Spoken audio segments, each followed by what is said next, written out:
வாழ்க வையகம், வாழ்க வையகம், வாழ்க வளமுடன். குருவே துணை. அனைவருக்கும் இனிய காலை வணக்கம். அருந்தமிழ் மூதாட்டி ஔவையார் அருளிச் செய்த மூதுரை பார்த்து கொண்டிருக்கிறோம். இன்று கவியன் 19. எல்லாம் இருந்தாலும் விதி இல்லை என்றால் என்னும் தலைப்பில் அமைந்த கவிதை. ஆழ அமுக்கி முகக்கினும் ஆழ்கடல் நீர் நாழி முகவாது நாள் நாழி தோழி நிதியும் கணவனும் நேர்படினும் தம் தம் விதியின் பயனே பயன். இங்கே நாழி என்கிற ஒரு சொல் நமக்கு புதுசாக இருக்கலாம். நாழினா அது ஒரு பாத்திரம்னு வச்சுக்கோங்களேன். கொல்கலன்னு தமிழில் சொல்லுவோம் இல்லையா. ஒரு படி அந்த மாதிரி கூட சொல்லலாம். ஒரு படி அரிசின்னு நம்ம சொல்லுவோம் இல்லை. அதுபோல் ஒரு அளவை குறிக்கிறது இந்த நாழி என்கிற சொல். படி போல் ஒரு கொல்கலனை குறிக்கிறது.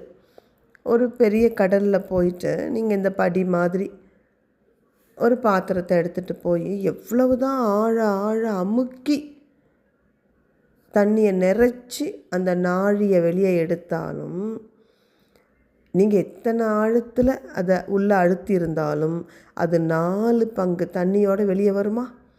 அந்த நாழி எவ்வளவு கொள்ளுமோ அவ்வளவு தான் தண்ணி வரும். அந்த நாழியின் தண்ணியை போல் 4 மடங்கு தண்ணி அது எத்தனை நம்ம ஆழ அமுக்கி முகர்ந்தாலும் கொண்டு வந்து கொடுக்காது.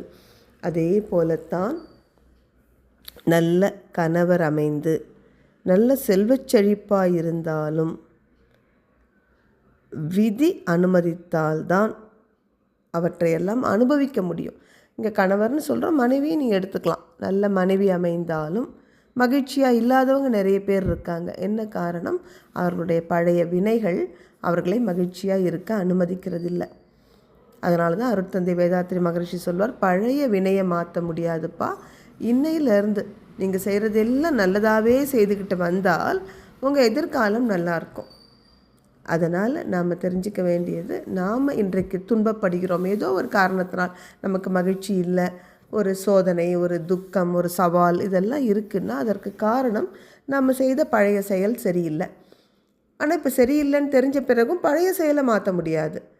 அப்போ அதை விட்டுட்டு இன்னையிலேருந்து நாம் செய்கின்ற அத்தனையும் நல்லதாகவே செய்து கொண்டு வந்தால் எதிர்காலத்தில் நம்ம வருத்தப்படுற மாதிரியான ஒரு சூழல் ஒரு நாளும் உருவாகாது.